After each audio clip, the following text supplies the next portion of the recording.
Good evening, everyone. Welcome back. We are now into the last run, into the penultimate session, which I believe is going to be a very exciting one.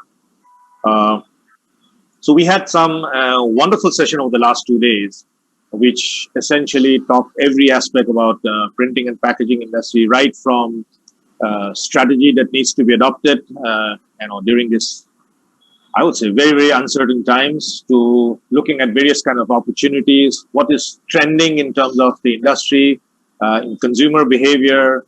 We looked at how design and innovation is playing a major role in this industry. And it's very appropriate that we are having this session. Coincidentally, it's basically is going to put together the entire discussion points over the last 2 days into a space which I believe is very critical for us, especially in India. And it's the first time that we are having an all-India panel, only India panel. And I'll basically introduce the panel to you in a short while. But before that, let me give you a quick overview about the topic. So the topic is essentially on the opportunities and challenges facing the small and medium enterprise. And when we look into the printing and packaging industry, it's a very, very heavily SME-dominated industry sector. I think I do not know the real split, but I won't be surprised if over 90% of the companies in this industry are SMEs, especially in India. And there are various kind of opportunities and challenges that are being faced like any other normal times. And even during this COVID times, there has been specific challenges and opportunities. Now, to discuss that, we have a very, very, interesting panel, which is going to be moderated by Mr. Jacob George, who is the Director Marketing of Press Idea, which is a printing and packaging publication. A very good friend of mine. Welcome, Jacob. Good to see you. Thank you, Pankaj. A pleasure to be here. I also have Ajay Agarwal, industry veteran. He's been in the print and packaging space for now maybe over 20 years. He is the managing director and CEO of Insight Communication, which is India's one of the largest distribution and solution provider for the print and packaging industry. Welcome, Ajay. Good to see you. Hope everything is fine. I look forward to this session. Yeah, and then I have Mohit Sharma, who has been in the brand space for many years, has worked with a lot of iconic brands, in variety of categories, starting from telecom, FMCG, travel services, and he will talk about himself a bit more. Welcome, Mohit. Good to see you. Thanks, Pankaj, for a great introduction. Actually. And last but not the least, Satyagir Rastogi, who is I would say a college mate. We were in college together from almost 30 years back. We studied together in Calicut. He, after passing out his engineering, he joined the public sector, and he is now a general manager with SIDBI, which is a lead bank for the SME industry. And I thought having him here going to give a different perspective as to how different kind of stakeholders in the industry can avail some of the wonderful schemes and the policies that SIDBI does for the SME sector as a whole. And I'm sure he can throw his light on the print and packaging world. So with that few words, I hand it over to Jacob to introduce the topic and take it over. And I will join you back towards the end to manage and moderate the Q&A session. Thank you, and have a great session. Thank you. Thank you, Pankaj. A pleasure to be on board with these personalities of the industry right now. We actually today will be discussing about the perspective of the small and medium and as well as field. The industry, as we say, is a growth industry as far as packaging is concerned, and packaging obviously involves printing as well. I'm not at the present moment of time going to get into the argument of having the printing commercial space going down, packaging going up. Let us consider print and packaging to be one single field. And our point of most important discussion that we need to do today is to find as to how the SMEs are performing and how exactly can they be leveraged in a way so that they are sustainable. Just to give you a small, very small statistics, it is considered and known that 8% of the GDP of our country is being furnished and provided by these so-called MSME. 45% of the manufacturing output and 40% of the export too is being done by this particular group of industries, which we call it as the MSME. In addition to that, there is an employment level of 60 million people they employ. Such a big strata of the industry can never be called as small, but the name, of course, is small.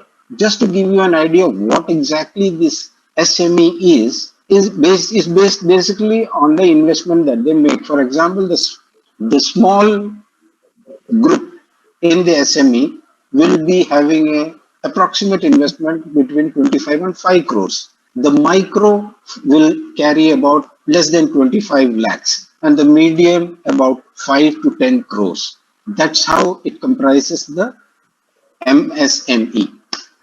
Now, there are many problems and challenges, of course, are there, but there are solutions to each and every challenge. We Indians are really good at it, and we will always be able to do the best out of it. The interesting thing about the panel that we have today is basically start with is that we for the SME have a financer from SIDBI, have a manufacturing machine supplier from the industry for the industry, and then the product that a printer makes can be sold by a marketing guy who is also on the panel. So to make them clear once again, Satyaki Rastogi ji is from SIDBI, Ajay Agarwal ji is from Insight, and Mohit ji is from the marketing, basically sales and marketing. Would you probably want to introduce yourself first before we start, or is it how would you like to go, Ajay ji? Whichever way. Yes, then just a small introduction and then let's take it forward. Okay, so myself, I'm Ajay Agarwal from Insight Communications. We are in the business of selling printing solutions for last almost 30 years now. And we basically represent all the best brands world over and have been supplying one of the premium solutions across multiple printing solutions in the country. We have a pan-India network and we have a team of more than 100 people that takes care of this particular division. So that's me, perhaps. Thank you. Rastogi ji? Yeah, thank you. It's been nice to be here. But I'm Satyaki Rastogi, General Manager at SIDBI. SIDBI is the apex bank for financing of micro and small and medium enterprises. It's not only for financing, but for promotion and development. So SIDBI has a lot of activities which are its major activities. I would say the USP is regarding the policy advocacy that we do for MSMEs. Financing is just a very small part, especially the direct financing, because we are mainly a refinancing institution where we are financing banks and other intermediaries who are into the field of financing. I have been in the bank for last 26 years and have grown through the ranks here. So it's very nice to be here. We'll discuss the issues that are involved. I would primarily be focusing on what solutions that we are offering for the MSMEs. Wonderful. Excellent. Thank you, Satyaki ji. Mohit, could you give a small brief one, please? Yeah, for sure. Hi, I'm Mohit Sharma. I have been into marketing space for the last 23 years. I started my career with FMCG, with Pepsi, and moved into telecom. Almost those were the early years of telecom actually, in 99, 2000 actually, and did almost a stint of a decade in telecom with Hutch, Vodafone, Aircel, all the leading brands. Right from the very nascent level itself, moved into IT with Samsung, Dell, Logitech, and also did a short stint in advertising and retail in retail, I was heading the brand for Reliance Digital. So coincidentally, I also had an opportunity to work on private label brands. So we all have worked on large brands which are like stature brands, but I've also had a chance of creating brands from a very niche level itself. Like Reliance Digital, we plan to launch the private label brands into the country in those days, 2005 2006 actually, where Kishore Biani used to have Choreo as a brand. So I had a privilege of working very closely with Walmart's key people actually, who were hired by Reliance as consultants, primarily from a packaging and printing standpoint to launch the brands, because they were working with international suppliers. So I hope I will be able to contribute to the conversation. Yeah. Oh, indeed, yes, undoubtedly. Okay, now let's get on to the point of what the SMEs constitute in this industry called print and packaging. According to the data that I have got from resources which could be called as reliable, 75% to 80% of printing packaging units in India come under the MSME umbrella, which means around it's only 20 to 25% which are the big brothers. And the big brothers today are getting into the action of mergers and acquisition. Just to name a few, you would probably be knowing the Plus Paper Food Pack, which used to be an independent identity in itself, was taken over by Nippon Paper in India. Similarly, Kamsri, it was a pharma packaging company which was taken over by Essentra PLC. Packaging India in due course was taken by Amcor, Positive Packaging by Huhtamaki, Janus Packaging by Edelman, Parikh Packaging by Constantia, WebTech by Huhtamaki once again, and Interlabels by Scanum recently. What I intend to say is the SME is the 75 to 80% are still trying to survive in their own typical way.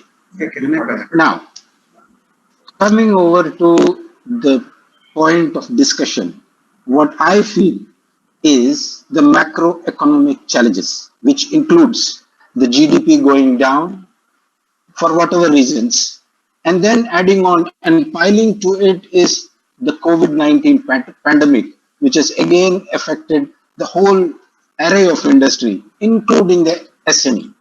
Now what we have to do and think about is what can be done about it.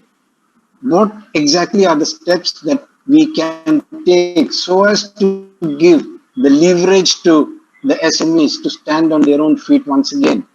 I'm not saying that everything has gone down the drain, but then difficulties are there.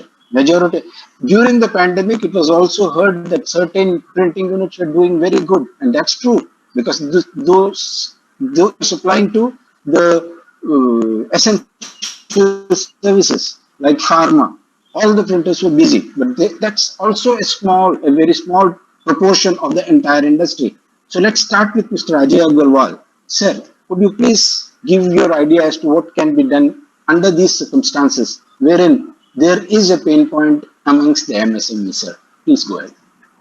So, George, what I will start with is trying to give a background of where we are today as a country, as an economy.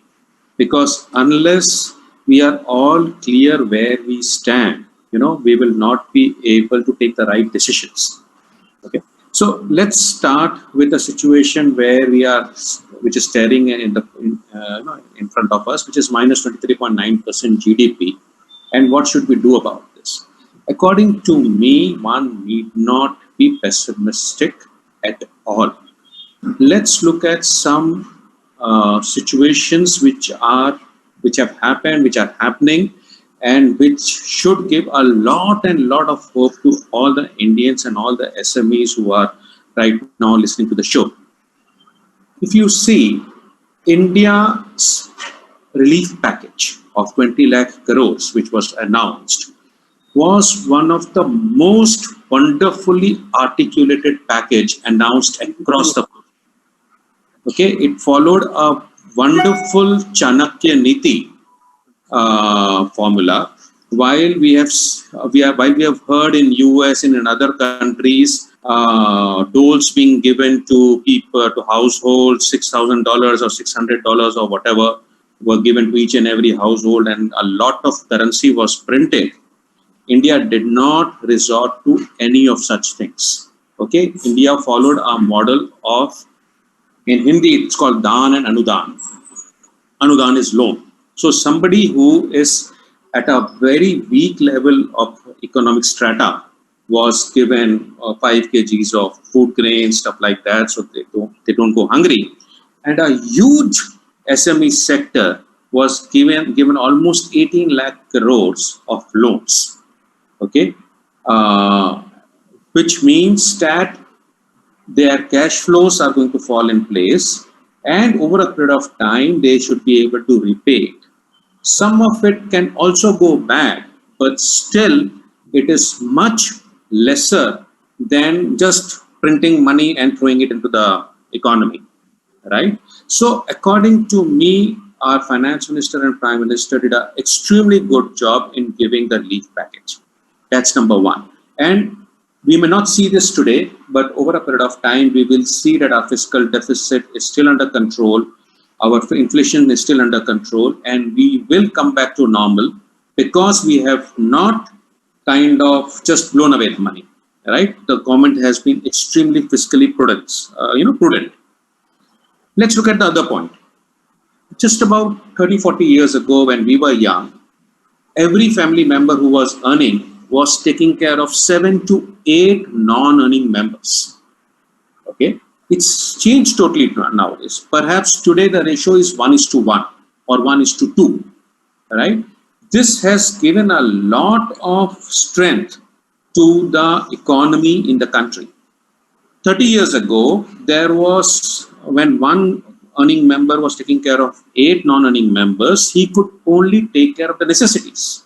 But now when the ratio is improved to 1:3, things have changed. People are now aspiring to buy luxury stuff.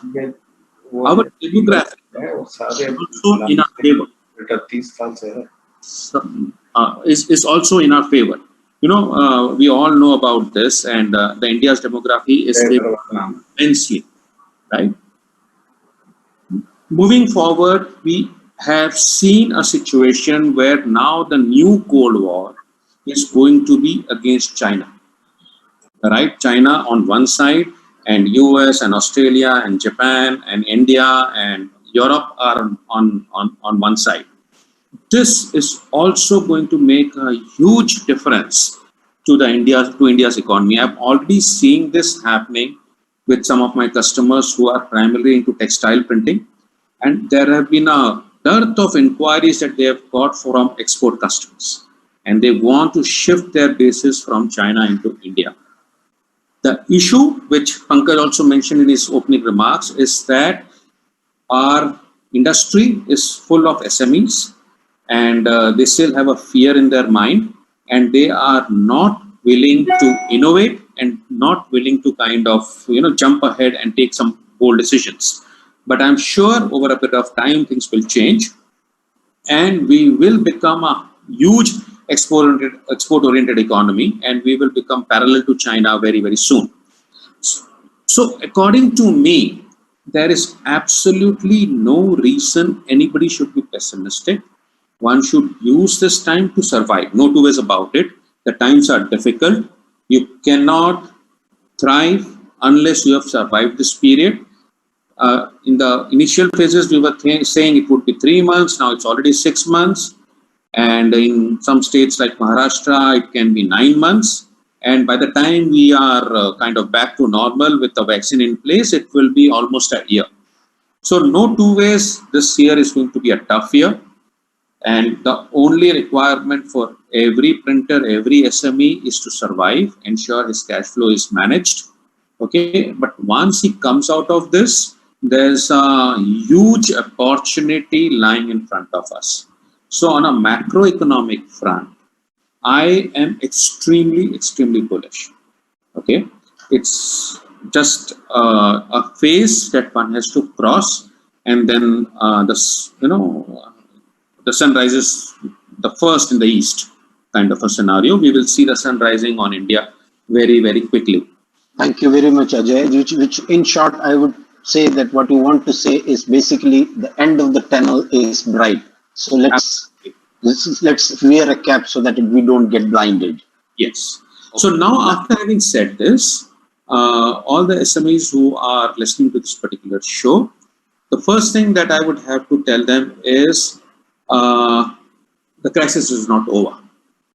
We have seen the first phase of the crisis, and we will see the next phase of crisis coming soon. Okay, we kind of went through the first 3 months doing nothing. Perhaps most of the people revived in July and August and September, but still the economy is in a bad shape. The consumption, the private consumption is extremely bad. Government does not have the money to spend. Even though they want to spend, they can spend a lot of money on infrastructure. But any infrastructure projects they have a gestation period before the money starts to flow into the economy. So it will take at least 3 to 6 to 9 months before whatever money the government is going to spend on the infrastructure will come into the economy. The private investment and the private consumption has also gone down. People today are not spending money, so the circulation in the economy is extremely weak.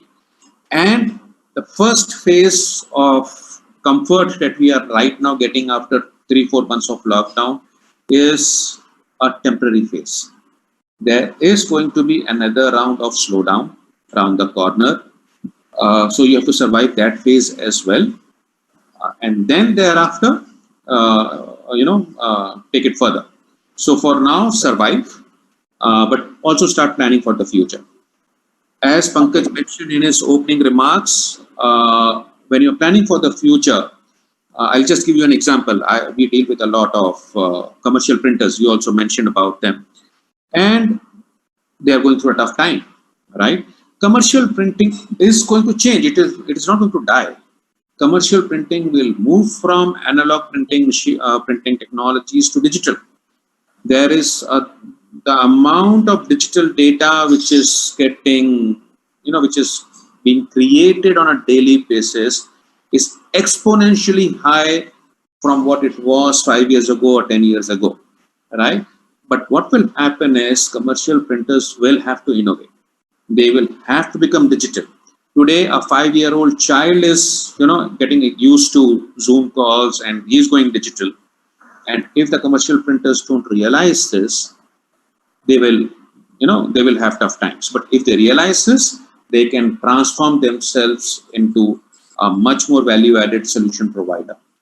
And totally agreed, sir. Totally agreed. Your point of view is absolutely in the positive frame of mind. The only thing for the printer to presently look into, as per you, is to sustain the period which you're talking about, which is long. And to sustain, yes, that's the main thing. Any point on this, Satyaki ji? Yeah, I think I agree with Ajay for whatever he has said. We have gone through a very long phase right now due to the pandemic, and we had actually also entered into a slowdown phase prior to that also in the economy. But after the lockdown has ended, I mean, it's not really actually ended. Partially, lockdowns continue to be in places there. What the lockdown has done is broken the supply chains. The supply chains will take some time to, reconnect, get smoothen, and because of that, migration of workers, that has been also a very important thing. Workers to return back. Still, many of them are, while some of them have returned back, many of them are still skeptical of coming back due to the pandemic, because as Ajay said, we are still continuing in the phase of, increasing number of infections, and people are very skeptical about it. So migration of worker is one of the important things. Supply chains are broken, but still we can see, as a financer, as a banker, I can see a lot of green shoots. I have seen, we have in the last 1.5 months seen a growing interest in people coming back to manufacturing.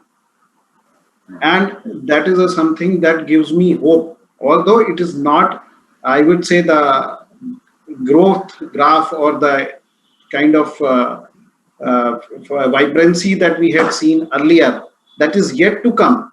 But there is a lot of positivity around.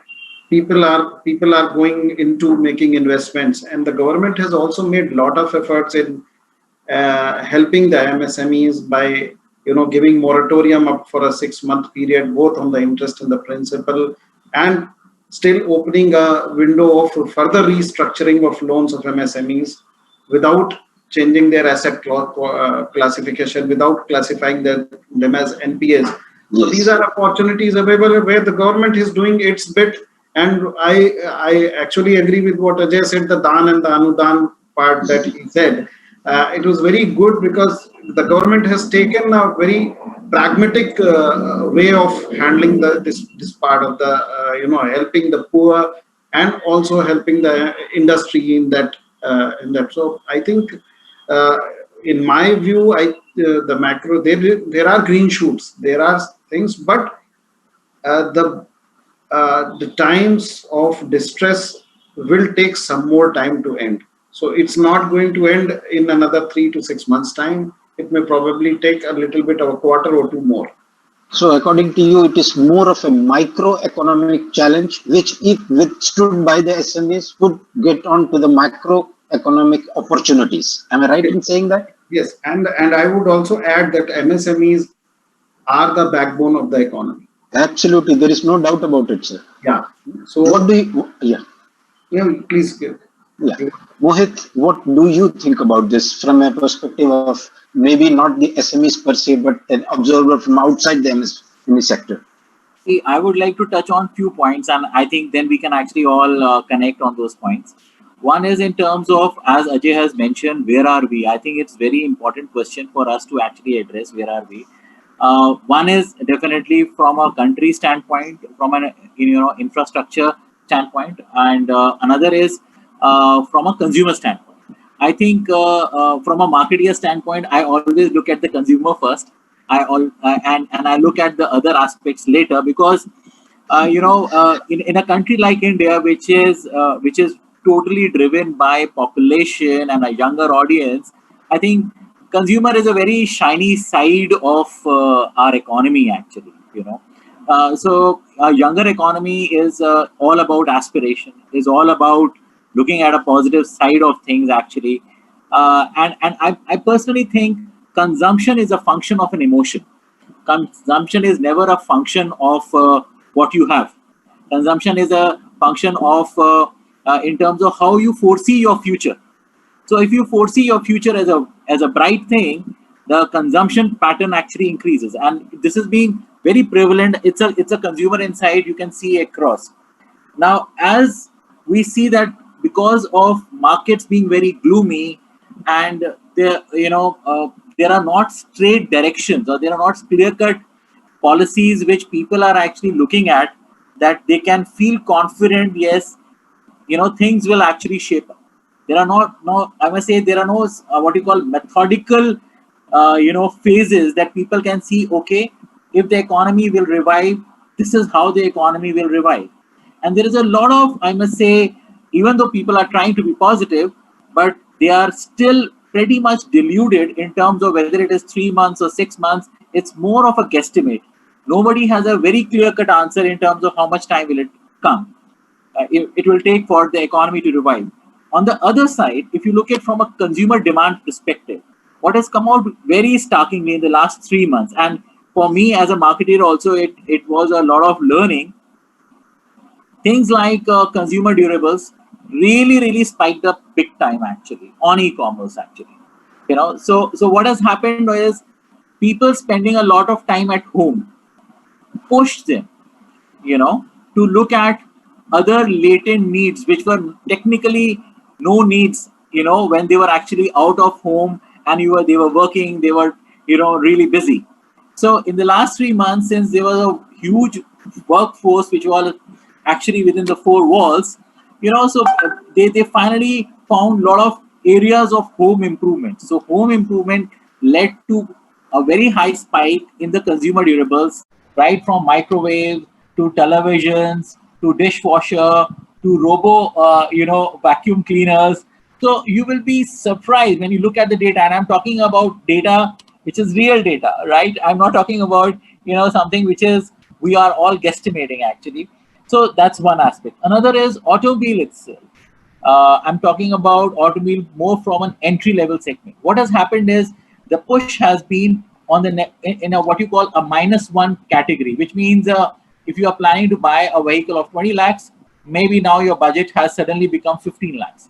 If you are planning to buy 15 lakhs, now your budget has become 12 lakhs or 10 lakhs. So it's like a -1 segment which has actually happened.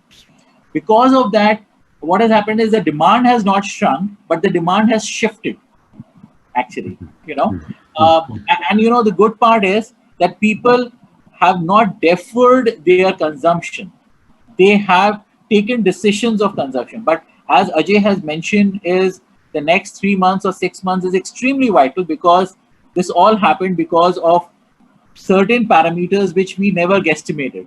Like, how will people behave when they remain at their homes for more than 2 months, for 3 months?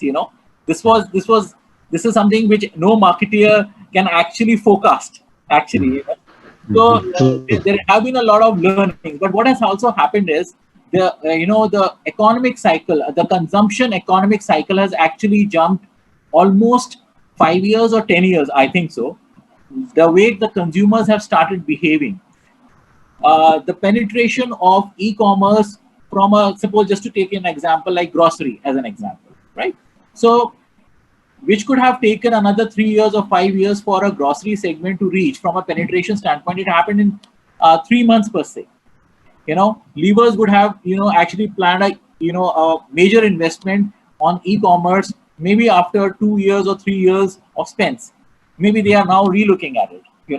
So you will see a lot of what you call restructuring happening in terms of spends, in terms of priorities. I think reframing of priorities will actually happen in the next 3 to 6 months.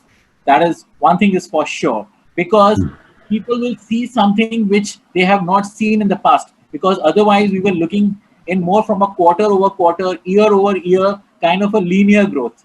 And suddenly, they are having certain categories which are not existent, they have come up. They're having certain categories which were actually growing at a very fast pace. They're having a sudden sluggish demand which has happened. But the net result is, I must say, what we are coming back from a packaging standpoint, I think what it requires is, I think, three aspects. Number one, because I'm talking it more from a India and the neighboring countries perspective. Because when you look at logistics, when you look at production, when you look at other opportunities available in other countries, you have to calibrate yourself as an economy.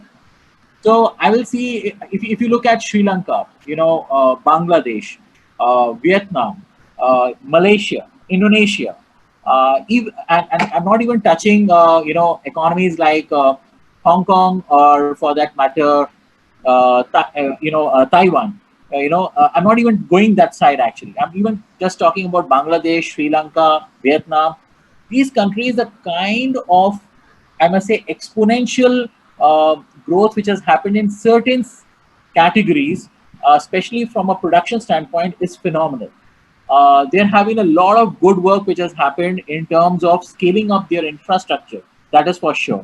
They are also, kind of equipping themselves from a design standpoint.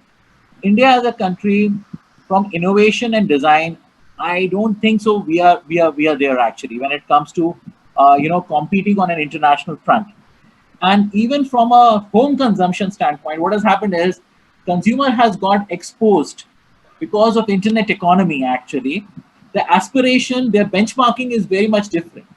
Today, consumer who is living in tier 2, tier 3, tier 4 cities is very well versed in terms of what is happening in the Western world, actually, just because of the internet economy. I have seen, towns like with a population of 10 lakhs or 12 lakhs, I'm talking about a middle class kind of a segment where, the younger generation, they are aware of what is the difference between Amazon.in and Amazon.com from a product portfolio standpoint. They talk about, these are the kind of promotions which are running in US, and they are actually talking about that you can actually buy it from eBay. So what is happening is you have to put the consumer aspiration in one side, and you have to look at and thereby the home consumption demand requirement, and where are we from an innovation standpoint, from a design standpoint, and above all from a process standpoint.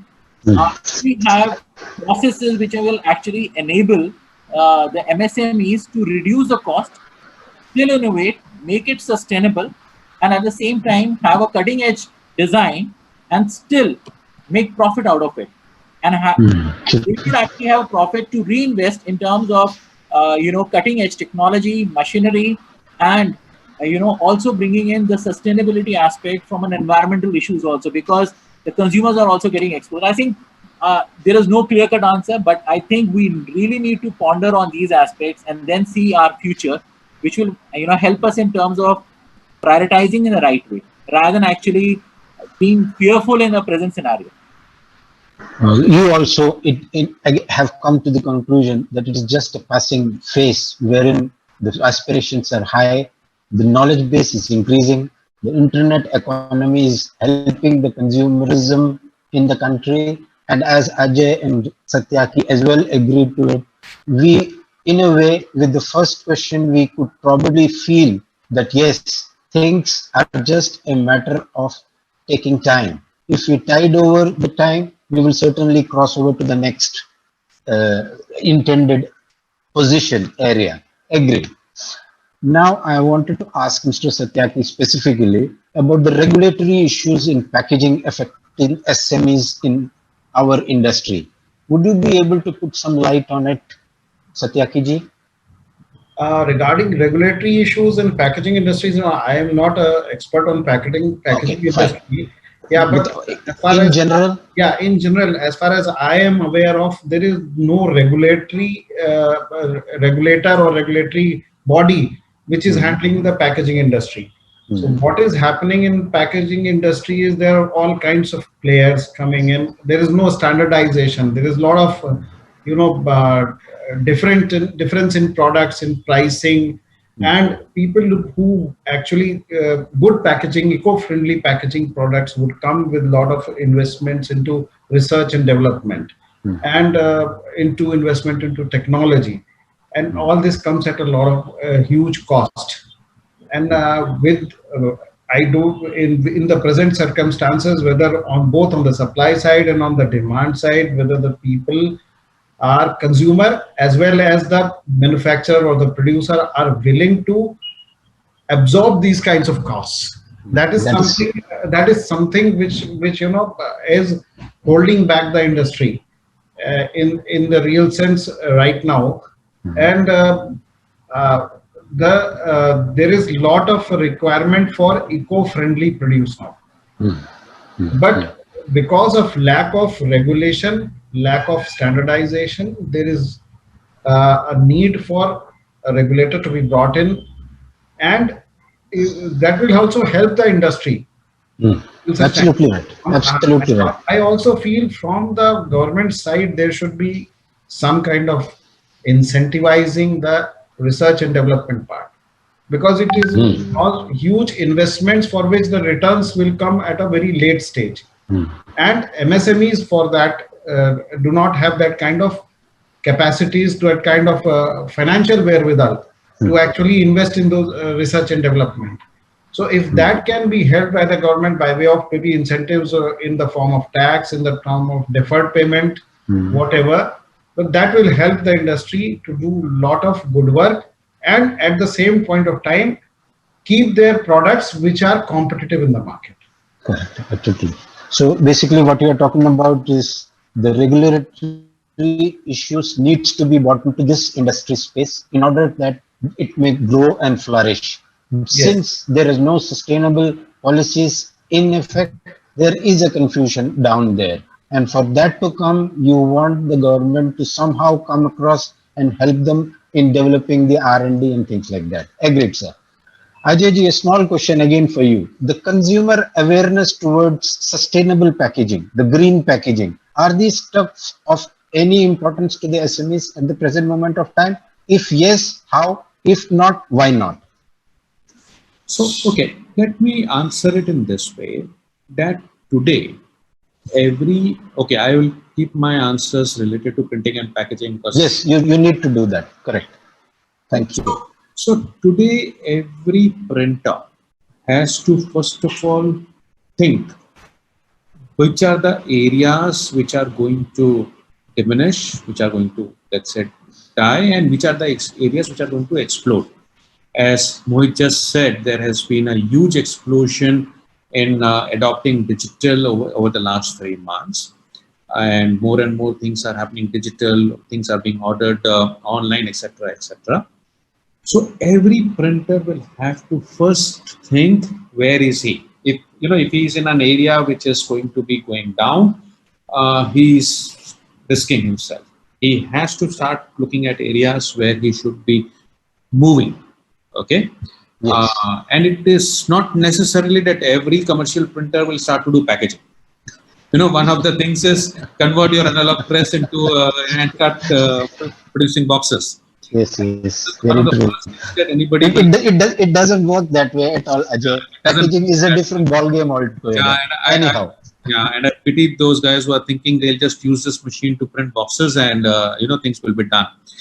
They should really innovate. They should really think what the consumer wants, what the industry wants, and then move in that direction. Right. So, for example, there was a huge resistance to go digital before the pandemic. We were looking at ROI, cost per sheet, etc., on digital, and no, it's not viable, etc., etc. And suddenly now, digital is the only viable solution, right? And so one has to take those correct decisions. Number one. Coming back to innovative and sustainable green solutions and all, Insight has always followed that. Fortunately, because we deal with big brands, we are talking of processless plates with Kodak, we are talking of water-based inks with HP and stuff like that. We are talking of digital machines for label printing where the media wastage is very less. The ink wastage is very less. We don't use plates, etc., etc.